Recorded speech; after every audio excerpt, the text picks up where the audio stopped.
chance to say all that stuff about myself when I wrote that. That was kind of fun. Good morning. Let me just take a look at you. So wonderful to be here with all of you. We had a great 4 days. This is day 4. Truly wonderful. I'm going to share about that. And an extra wonderful thing is there are friends from San Diego here who are members of Pacific Church. So thank you so much for being here, my friends. Yeah, very special. So our talk for today, Honor the Mystery, Embrace the Change. And we are completing these 4 days of work to set the consciousness to bring forth a new minister for this wonderful community. And we focus on consciousness first because it takes consciousness before form shows up, and I'll say more about that in a moment. But I truly, from my heart, want to honestly, deeply acknowledge your selection committee members and your board members and the people who participated, because they are a wonderful group. And I forgot to say to all of you, I shared this with Maria when we were driving today. If you all remember the third kingdom of leadership style that we talked about, you went into that on your own yesterday, doing the work that you did. So I know that doesn't mean anything to the rest of you, but, but they know what I'm saying. So you are blessed here with leaders who are guiding this community, good leaders who are guiding this community while you are in this really potent time of opening up to receive a new minister. And I acknowledge all of you for carrying on and doing what you've needed to do in order to stand in this place where you're about to welcome in somebody new to lead you. So my intention today is to share with you, I'm also adjusting to your dry air. My intention today is to talk a little bit about the process so that those of you who were not there will hear about it, to reflect on where you stand as a community now and what's ahead for you. So in a little bit, not yet, we will read the Sacred Covenant, which is the fruit of the work that we have done over the last few days. So Thursday evening, we had 21 people participating. There were 17 in the room and 4 on Zoom, if I counted correctly. And we got into discussing the main principles of co-creation. And one of the most important principles that we focused on that I already mentioned is that you have to establish the consciousness of something before you can have it show up in your life. So you have to have the realization of something new, the idea of it and the yes of it within your being before it can actually manifest for you. So consciousness first, form second. Einstein said, you cannot solve a problem from the same consciousness that created it to begin with. Not that you're solving a problem here, but you get the idea of that. And so one of the things that we discovered that's very interesting is that we all carry within us a minister. We all have a minister inside based on our experiences of the spiritual authority figures that we've had, of whatever denomination. And they can be positive, they can be negative, but they live in us as very silent conclusions that we've made about what ministers are and what they will be like. And there's a tendency for us to project from that onto any new minister that shows up, because we actually see things through the film of our previous experiences and the conclusions that we've come to about life. Does this seem true to you? It certainly does to me. And so what that does is that can end up recreating the same old kind of experience, that no matter who shows up, if we're all projecting the same old thing, we're going to have the same experience of that person. So we did some really important work to upgrade our ideas of ministers. It's called the Sacred Software Upgrade. And the understanding that just like our computers need upgrades and have bugs and need fixes, so do we. And so we went through a process of upgrading our ideas to higher levels of spiritual concepts. And then we did a really powerful process that can be done any time about anything, called the Fear to Faith process, where our group actually looked at either their most difficult experience with a minister of the past or their concern about a new minister. We did a deep healing process, and each person came out with a prayer that they are to do, and I know you're doing it every day, to it's called the releasing prayer. Yes, the practice is 70 times a day for 7 days. Yeah, so I'll count them. So, it is the way that we dispel the false ideas of the past and bring forth a greater truth. And so the stage was set. On Friday evening, we had our group of 11, consisting of selection committee members and I think some board members as well. And the main focus we had there, and acted it out in what we did, is the idea of the power of group agreement.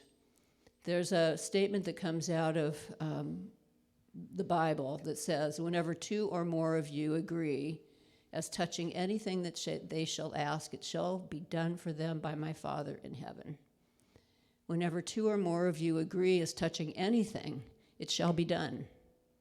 And we use the power of group agreement all the time, except so often we get into little groups of people and agree about how bad it is. What's bad, wrong, and awful, right? And so we want to use that same power to stand in agreement, like I love the song that was just sung, thank you, is stand in agreement about what is good, beautiful, and true. And what is it that we see, what it is that we want to see come forth into expression. So Ernest Holmes puts it this way. He says, when a group of people come together with one accord and one thought, a greater power is generated. Not because a group of people have more power than one, but because the combined faith of a group reaches a higher level of acceptance. And so he goes on to say that when a group of people comes into accord around one thing, a greater power is generated. So the Sacred Covenant that we'll be reading shortly is the compilation of all of the agreement processes or consensus processes that we went through, and each and every word in it, when you read it, has been agreed upon. Each and every single word. Each and every word. And what's important to understand is that it's not a list of personality attributes of the person that you want. I think sometimes when we want a new minister, we think we should check the boxes on the order form and send that off to a Santa Claus god who's going to drone drop this new minister right on the platform ready for Sunday. So it is not an order form. It is a high-level spiritual idea of the consciousness and the energy and the expression and the attention that you want from your new minister. And that's a really important point. And when you read it, you'll see that the intentions that are set for your new minister have been put into I am statements, so that you're actually going to be saying, I am these things. And it's the idea, again, that you must embody what it is that you wish to attract. I keep thinking there are more people over there. There you are. That you embody, that you must embody that which you want to attract. And by the way, these principles are applicable to anything else in your life that you're working on. You have to have an idea, the consciousness of it, the yes within, and begin to embody exactly what you want to have happen in your life. So, what does that say? Yes. So I want you to know that every one of the 11 worked very committedly and very deeply. And it was long. I felt it this morning when I woke up. Did you? Members? Yeah. So we did work. And I want you to know it's not that they worked without you, it's that they worked on your behalf. And I am the one who limits the size of the group. Actually, all of us who facilitate do. That it has to be 12 people or fewer, because facilitation takes too long. It gets too difficult with a whole group of people. So if you're unhappy about that, you can give it to me. So they worked on your behalf to bring forth the newness that is truly new. And that's the intention here, to bring forth newness that is truly new. So in just a moment, we'll stand together and we will read the Sacred Covenant, and then I'm going to invite you afterwards to just be in the silence for a few moments. Let me make sure I have mine here. Yes. And this is about you as well as your new spiritual leader. And again, the intention is for you to create in you the experience of what you want to attract. Because again, you're going to remember this because I've said it so many times, only what you experience on the inside can you attract to you on the outside. The truth known is demonstrated. And so you're working on developing an inner realization of your new minister, and that's what's going to begin to call that person in. All right. And so, are you comfortable standing? If not, you're welcome to sit, but you have the Sacred Covenant, and we will read it together. Everybody, good. All right. So we're going to start with there is only one life. Here we go. There is only one life. That life is God's life. That life is perfect. That life is my life now. In knowing that I am one with this life that is God, I therefore know that I am one with all of its blessed expressions, which includes the presence of a new minister for my beloved spiritual community. Because I know that the highest purpose of my new minister is to express spirit, I therefore know that my new minister is a revelation of spirit as wholeness. I further know that my new minister is the fulfillment of that which has been promised by God, for it is written, happiness and wholeness fill my entire being with the realization of love and perfection. And that's an Ernest Holmes quotation, right? Yes. So here we go. As I stand in agreement with my beloved community, I see my new minister revealed before me as my joyful, vibrant community leader. I now intend to experience my new minister in full cooperation and agreement with my community, knowing this truth about myself, for I am inspiring and motivating the experience of wholeness and love. I am revealing the divinity and wisdom within me. I am leading in the revelation of truth and love. I am facilitating, supporting, and expanding a diverse selection of classes. I am providing a nurturing, vibrant community, welcoming all. As I now accept the highest expression of a new minister into my life, I know that they will be revealed in a way that will express spirit and serve the highest and greatest good of all who are touched by their presence. I am grateful God is gracious, and so it is. Very nice. If you'd like to just sit in the silence for a moment.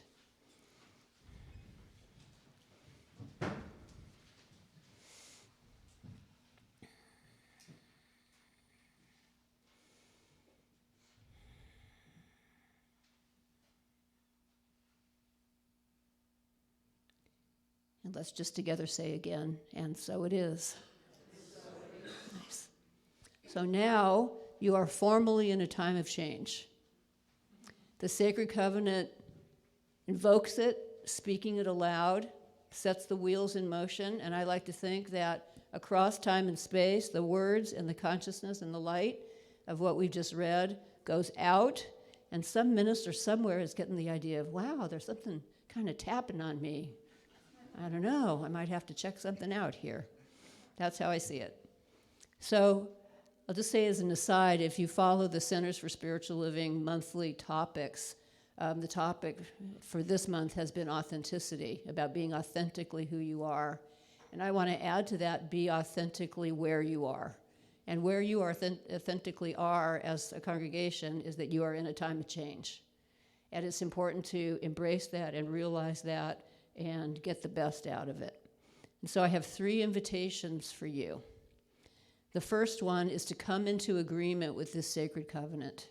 It may seem unusual to you in some way. You may not understand all of it. The feeling is so good in this. And so please spend time reading it. One of the practices will be to read it here on Sundays, every Sunday, and it's important to do that. But let your heart have the yes to it. Let your heart come into agreement with, we are calling forth a new minister to stand as the presence of wholeness in this community and to be the opening for that wholeness to express as all of the other things that are said in that sacred covenant. So that's the first one. Just remember, agreement is a really important word. When 2 or more people agree, it shall be done. So the second one is to honor the mystery of change. And change, in a way, is a very mysterious kind of thing because you're not where you were and you're not where you're going. You're between the trapezes, as they say. Kind of, I love to call it firmly planted in midair. That's how I think of it. So, and you cannot see very far up ahead. And that's probably a good thing, because it allows us, when we can't see, to be open to the moment that we're in and to see the power and presence of the next step and to take that. But you are in a process that will lead to your new minister. And so you don't have to know who, how, when, or any of the rest of it. You just have to know that it is, that it shall be, because we said, and so it is, right? So I invite you to be in the mystery of it, float with it. Let it be an open process that you're discovering as you go along. You take one step at a time as a group, the step that you're on. The sacred covenant is your guide. You walk by faith and not by sight. If we could see, it wouldn't take faith. And yet I like to think that when we take a step, even though we can't see, when we take a step in faith, the ground comes up and meets our foot and sends us in the right way, just like in Indiana Jones, right? When he crossed that chasm. So here's some affirmations. Let's say these together. I'll say them first, and then we can repeat them. I always do 3 times, one for spirit, one for mind, and one for body. So the only presence active is love. The only presence active is love. The only power active is good. The only power active is good. And 2 more times. The only presence active is love. The only presence active is love. The only power active is good. The only power active is good. And now let's say the whole thing one time. The only presence is active is love. The only power active is good. Great. All right. Here's a favorite quotation from Emma Curtis Hopkins. There is good for me, and I ought to have it. So 3 times. There is good for me, and I ought to have it. There is good for me, and I ought to have it. There is good for me, and I ought to have it. Let's do a 1. There is good for us, and we ought to have it. There is good for us, and we ought to have it. Absolutely. Oh, and we ought to have it. There is good for us, and we ought to have it. Thank you. All right. Seems like I had one more. You have that quotation. You already have Ernest Holmes' quotation about the good life. So we got that. So there's a poet by the name of David White who I really like, love his work. And he said on one of his tapes that whenever we want to bring something into being and want to create something, there's a part of us that already stands at the fulfillment point. It stands in the place of fulfillment in that entire experience, and it looks back and calls to us in the place where we are and says, walk this way. And so I'd like to offer to you that at some level, at the level of spirit, you already have your new minister. Yeah. Right. Aho. Yeah. And what else do you say? Yeah. Anyway, so you're already standing in that place, and I'm glad you're letting the realization of that in. And the only thing to do is to walk the process. I'm reminded all the time of the phrase, the way out is through, especially through this odd time. So the way out is through, and it's one step at a time, the step always going in the direction, but in the full faith that you're already standing at the place of realization of this good that you have in mind. So one step at a time, one moment at a time, one day at a time. Keep your eye on that which calls you. Keep your eye on the intention. Yeah, good. And then the third invitation to you is embrace the change. Really embrace the fact that change is taking place. Let it in. I realized a number of years ago that I really like change, but I just don't want anything to be different. So we have to agree with the concept of change and actually have things, have to actually be willing to have things change. So to let in the change to you and all these things that we're working on, the Sacred Covenant is a personal change document in many ways for the realization that's there. To let in the change to the community, and most importantly, to let you individually and all of you collectively be the fertile soil in which a new seed can be planted. So I want to speak to that. And the topic of change brings up the contemplation of what kind of mind do we bring to change. And so there's a very old story that comes out of the ancient Middle East. It's called the parable of the sower, S-O-W-E-R, somebody who goes out to sow seeds. It's from several different cultures there. And it says that a sower went out to sow seeds, and some of the seeds fell along the wayside, and the birds of the air devoured them. And some of the seeds fell on stony ground, and the plants grew up, but the sun scorched them, and they withered because there was no root. And some of the seeds fell among thorns, and the thorns grew and choked the plants, and they yielded no fruit. But some of the seeds fell on good ground, and the plants grew, and the fruit increased 30, 60, 100-fold. So this is a teaching about our mind. This is an esoteric teaching about our mind. And it asked us to consider the kind of mind we have. Do we have a wayside mind that is unresponsive, impenetrable, and not available to new ideas? Stuck in the past in some way? Do we have a stony mind that is shallow, that it knows a little bit, but it won't let newness root in and take hold? It's weak in spiritual practice, no embodying of the truth. Do we have a thorny mind that is rich in possibilities, but it has weeds, which are negativities, wounds, untransformed judgments, regrets, resentments that choke off possibility? Or do we have a mind that is good ground, that is open, that is available, that is fertile, and that is accepting of new good? It's a question. So that's story one. The second story is a Zen story, and it's a story about a Zen master who had visiting him a student one day, and the student wanted to learn about Zen. He had traveled far, he wanted to learn about Zen from this great master. And so the master began very quietly to prepare tea in the elaborate tea preparing process that they do. Excuse me. And the student began to talk, and the student talked, and the student talked, and the master was just calmly making the tea, and the student kept on talking and talking. And when the tea was prepared, the master began to pour the tea, and he just kept pouring. And the hot tea began to fill the cup, those little cups, and spill out all over the table. And finally, when it reached the lap of the student, he jumped up, and he said, "Master, what are you doing?" And the master said, "Your mind is like this cup. How do you expect me to teach you anything when you are so full of your own ideas?" So, you get the idea here. He said to him, "You must first empty your cup." And so both stories are about the kind of mind we bring to a change like this. Can we let go of the thought that we already know everything and how it should be? Can we let go of the past experiences that we've had, no matter what they were, and realize that your community is taking a stand for wholeness? The little phrase I like about wholeness, excuse me one sec.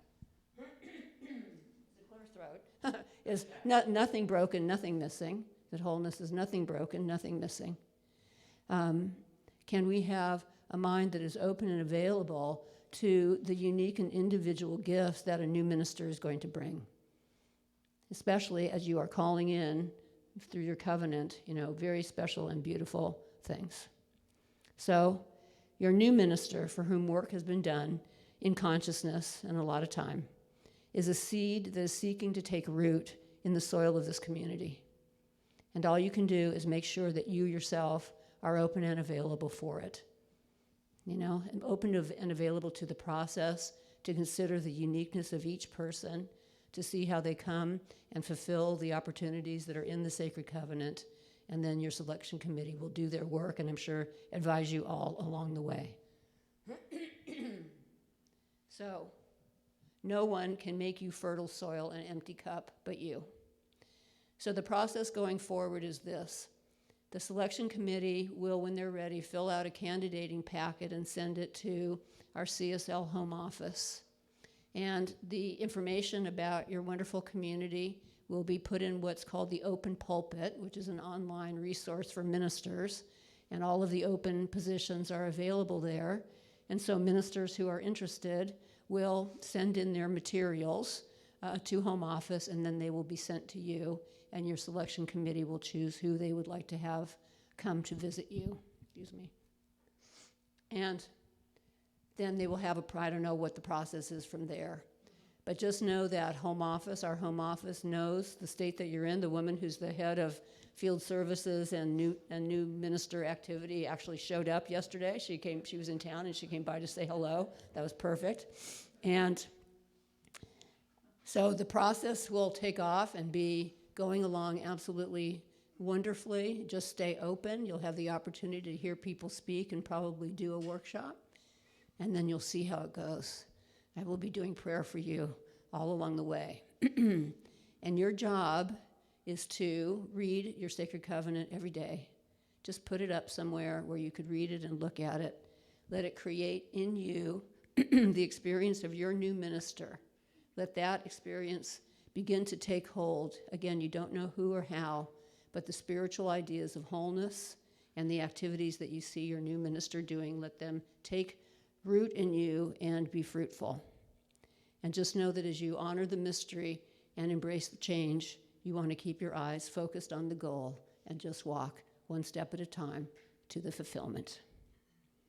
And so let's just take a moment. I know we have somebody coming up to do a prayer, but just take a moment one more time to go into the silence.